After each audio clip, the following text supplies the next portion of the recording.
Hi, my name is Caleb Lewis and I'm a playwright from Sydney.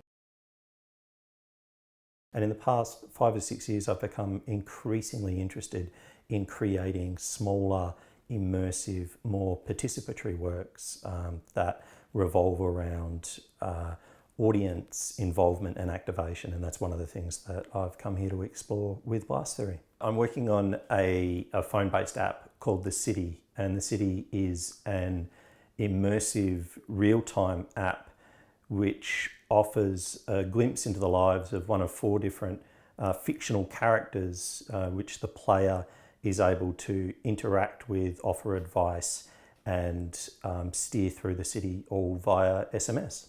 So The City, which is the app I'm developing here, I started work on this doing a course in video game narrative through the University of British Columbia. There's a spate of survival games which have become incredibly popular over the last few years.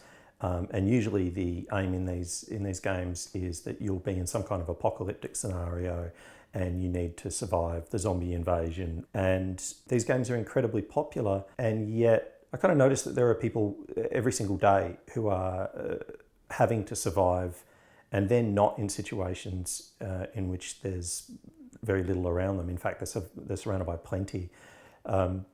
So I reached out to several different homeless organisations and started to learn more about how someone might end up in that situation.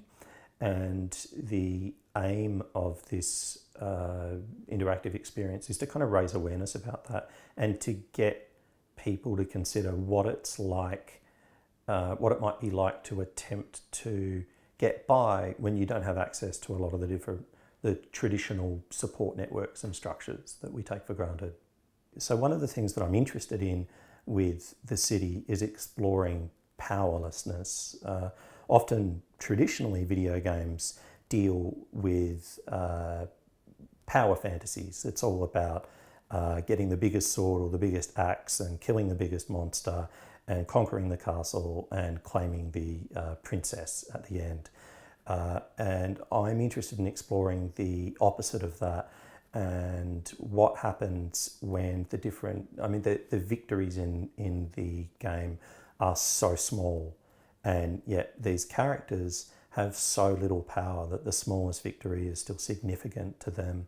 And that's one of the things which hopefully The City will ask players to consider.